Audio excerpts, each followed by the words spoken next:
Hola, hola, hola. Soy Víctor y estoy leyendo por aquí mi novela Nieblas de Perdición. Al ser gótica y tener un solo personaje principal, he aplicado un narrador más clásico con títulos de capítulo.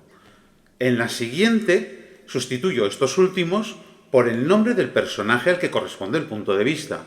En la próxima esa, introduje fechas que ayudan a organizar el tiempo en que suceden las cosas.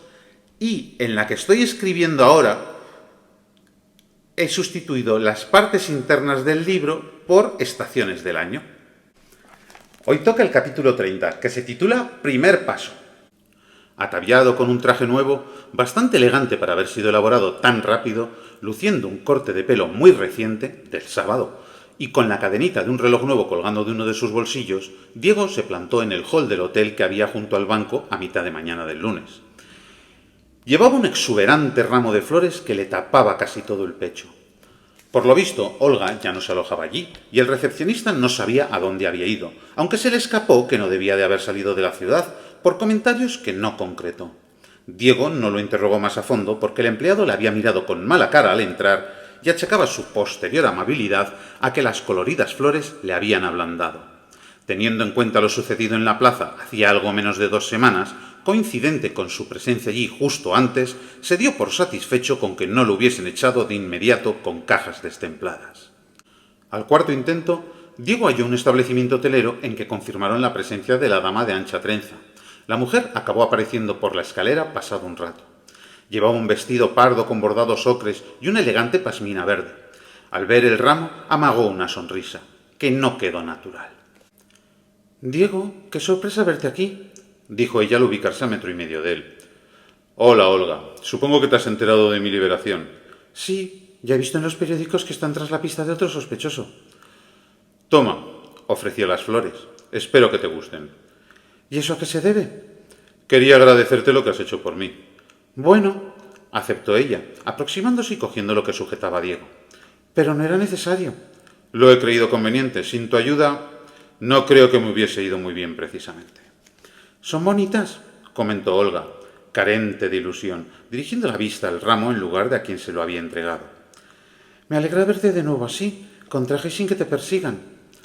«Supongo que no hay mucha gente que opine de tal modo. ¿Serías tan amable de concederme unos minutos? Podemos dar un paseo». Lo miró con reparo, como si quisiera responder con una negativa y estuviese buscando una forma educada de hacerlo. «No sé si debo». «Por favor». «De acuerdo. Demos una vuelta corta. Espera que deje esto aquí». Se acercó al mostrador de recepción, apoyó el abultado conjunto vegetal en la superficie barnizada y le susurró a quien le atendía más frases de las necesarias para pedir que pusieran el ramo en agua. A Diego le escamó verla tan distante. En su visita a la cárcel había sido bastante cercana, y el testimonio que propuso se podía considerar un sacrificio por su parte. La emoción que le había embargado al lograr encontrarla desaparecía por momentos, viendo que sus reacciones no encajaban con lo que él esperaba. Permanecieron casi en silencio, a excepción de alguna frase casual, hasta que se internaron en el campo de San Francisco. Hacía fresco y la humedad se notaba en el ambiente. Avanzaron por un camino ancho, flanqueado por árboles, con bancos y columnas bajas de piedra. «¿Qué tal te van las cosas ahora?», preguntó ella. «Mejor.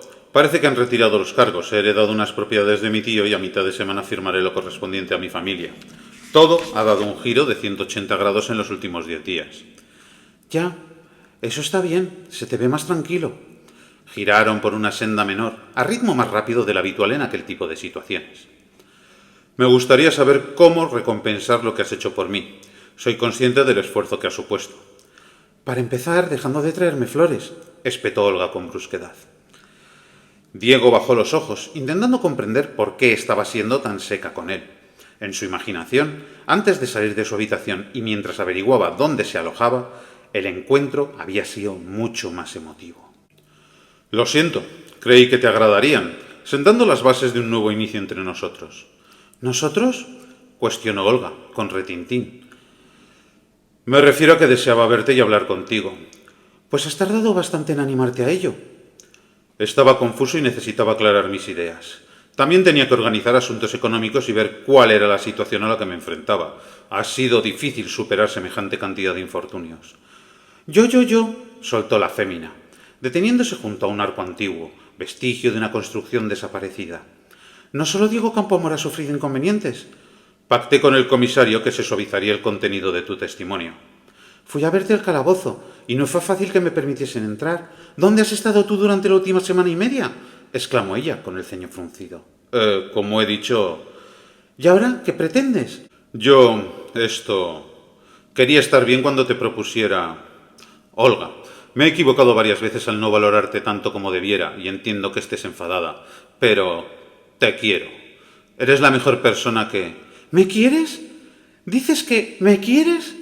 Dudo que sepas lo que significa esa frase. Tú solo te preocupas por ti mismo. Te quiero, Olga, repitió él, clavando sus pupilas en las de ella. Nunca he conocido a nadie como tú. Sí, inquirió Olga, con el máximo nivel de sarcasmo que pudo. ¿Y ahora qué propones? ¿Que nos casemos? ¿Que pasemos la Navidad con mi familia? ¿Que sentemos a nuestros hijos en las rodillas de su abuelo? Él se tomó un instante antes de contestar. Entiendo que eso no. Cuando viniste a mi habitación me querías y no creo que dicho sentimiento haya cambiado en esencia. Tan solo estás harta de mis errores. Dame una oportunidad más para demostrarte lo que soy capaz de hacer por ti. No me quedaré mucho por aquí. Partiré pronto. Ven conmigo. Ambos nos hemos quedado solos y podemos construir algo bonito. Retomar la relación donde debería haber continuado tras... ¿Tras el laberinto?, concluyó ella. ¿Cuando elegiste a mi prima antes de que la matases? ¿No podemos olvidarnos de los enfrentamientos que no hemos provocado nosotros? Acuérdate de la proximidad que conseguimos, de los besos que nos dimos, de la calidez que se generó entre nosotros. Todo eso no fue una casualidad irrelevante. Vamos a ver, ¿qué puedes ofrecerme tú? Yo voy a empezar de nuevo. Tengo una casona, un lagar, campos de manzanos. ¿Pretendes que me convierta en una paisana y recoja fruta? La situación era muy distinta cuando me acerqué a ti. De hecho, no tiene nada que ver. Ya casi no reconozco al hombre culto y refinado que vi en tu casa. Bastante que me he molestado en ver si seguías ahí debajo, a pesar de lo que decían, e intentar prestarte auxilio, aun siendo consciente de que me ibas a arrastrar al fango. Tú no eres como tus padres ni tus tíos. Entiendo que ahora estés... No entiendes absolutamente nada, negó Olga, emprendiendo el paso de nuevo, con mayor aceleración que antes. Querías alejarte de todo eso, afirmó Diego, siguiéndola. Yo no provoqué la discusión entre tu padre y tú, ya estaba en marcha cuando llegué a vuestra mansión. El encuentro en la cuadra fue accidental, y tú querías llevarte a Nieve porque tenías intención de no volver. Sabes que ibas a alejarte y empezar de cero. Hagámoslo juntos. Los dos nos hemos quedado solos y... A diferencia de ti, yo tengo amigos que pueden acogerme. No soy una solitaria taciturna como tú. Diego se arrodilló en el suelo, provocando una apertura de párpados titánica por parte de su interlocutora. Te suplico que consideres la posibilidad de hacerme una visita cuando me haya instalado. Solo una, dentro de un tiempo, cuando puedas acordarte de lo que empezó a brotar entre nosotros. Es evidente que ahora solo voy a recibir reprimendas, merecidas por mis desatinos y también motivadas por el malestar que sufres. Pero, si me concedes el lujo de compartir tu presencia durante un par de días, sabré demostrarte que... Entonces, nos vamos cada uno por su lado, te espero como una tonta y dentro de unos meses, cuando hayas preparado todo para que me derrita por la nueva versión de ti, voy ¿a qué exactamente? ¿A unirnos en pecado? ¿A casarnos en secreto? ¿A vivir al margen de todo trotando entre frutales como gacelas? Interrogó Olga, con hastío en el rostro y los ojos casi en blanco. Vente ya. ¡No!, chilló ella, con los ojos vidriosos a pesar de la contundencia. Estás siendo cruel. Tómate mis acciones a tu favor como un gesto compensatorio de lo que mi familia puede haberle hecho a la tuya. Punto final. Pues permite que te invite más adelante. Lo pensaré, concedió Olga, de mala gana. Dime dónde estarás, un lugar al que enviarte una carta o telegrama. Ni por asomo voy a arriesgarme a que aparezcas de repente. Anótame tu futura dirección y, cuando lo crea oportuno, meditaré si escribirte. Diego se la dijo de palabra. No teniendo nada con qué escribir, confiando en que no se la comunicaría a los suyos, entendiendo que era la única posibilidad que tenía de volver a verla, por remota que fuera. Ella se despidió acto seguido, dándole la espalda de inmediato, sin hacer ningún comentario al respecto, ni volver la vista atrás, desapareciendo en el siguiente cruce. Diego se quedó inmóvil, decepcionado con el resultado, dudando que fuera a saber de ella nunca más, comprendiendo que se había quedado solo. El jueves se topó con Camilo ante la fachada del bufete. cuando se dirigía a terminar el proceso documental y firmar la venta, con ganas de olvidarse del asunto. El de la perilla salía y Diego entraba. Ya no llevaba venda, pero sí una cicatriz que cruzaba su frente. A ambos hicieron caso omiso, igual que si no se conocieran de nada. Lo recordó con supuro, quemándole la cara. Se detuvo dentro, tomando aire antes de indicar al portero a dónde iba. Quería ir detrás de quien le había torturado hacía no tanto, pero se contuvo.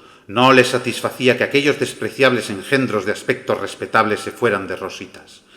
Subiendo las escaleras, pensó en Elsa hablando con Mauro al lado de los fogones, Estefanía tirada en las escaleras de servicio, y Santiago con la boca llena de espumarajos verdes. La asesina inmisericorde quedaría libre si él no hacía nada. A esas alturas, la estancia siniestra tendría otro aspecto y se habrían deshecho de las momias decorativas. No solo carecía de pruebas, sino que emprender cualquier acción resucitaría la confrontación. Si bien comprendía que aquel final representaba la única opción de salir adelante y tener un futuro viable, le producía una angustia terrible. Esperar al viernes o al sábado habría acrecentado sus ganas de transgredir cualquier acuerdo y tomarse la justicia por su mano. Cuando las posibilidades de escapatoria daban la impresión de ser prácticamente nulas, todo le había parecido muy bien, pero no lograba quitarse la desagradable sensación de que era injusto que los Balbuena estuvieran a salvo y sus seres queridos no. Visualizar a Elsa tomando el té en una salita de estar elegante le mataba por dentro. Así pues, se subió al tren que salía por la tarde. Solo había una línea, evitando toda confusión posible. Bajaría en su parada, sacaría manchas del vagón de carga y cabalgaría hasta sus terrenos, en un concejo lejano, esperando que su tío le hubiese dejado un lugar donde mereciera la pena vivir. Mientras la locomotora pitaba y el humo se elevaba sobre el andén, se acordó de Crema, que no había aparecido, de Roston y del pobre Frixo. Con las ruedas comenzando a girar sobre los raíles, rememoró a los fieles sirvientes que le habían acompañado después de muertos.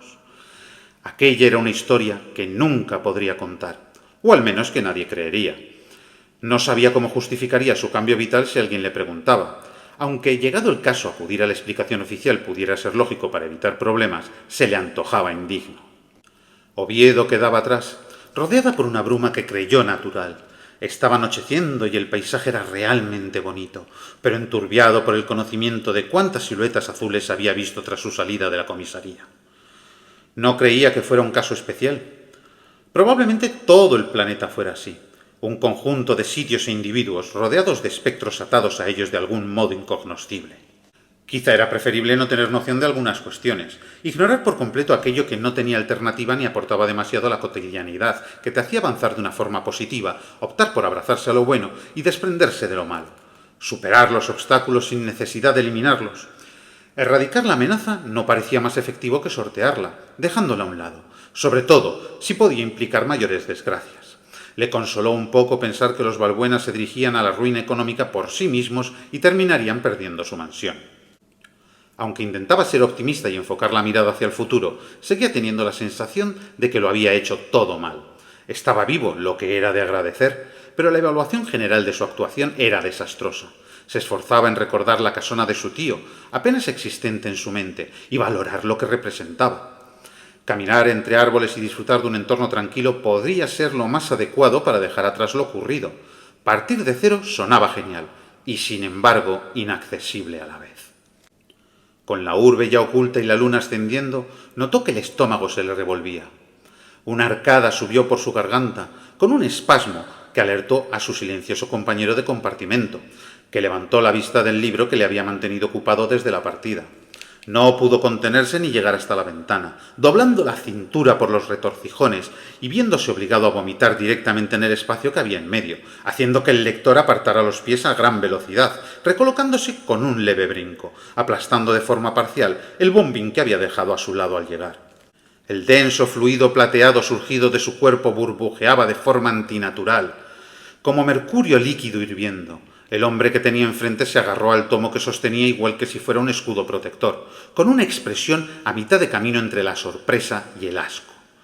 Una segunda arremetida interna sacudió a Diego, que se abalanzó sobre la ventana, abriéndola a raudo y sacando la cabeza fuera.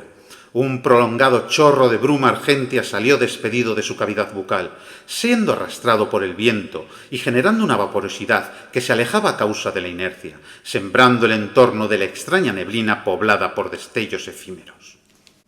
El vehículo avanzó sin importarle aquella emanación, que provocó algunos alaridos en los vagones posteriores, acabando por dejarla atrás, abandonada en los alrededores de un minúsculo pueblecito mal alumbrado y sin parada ferroviaria.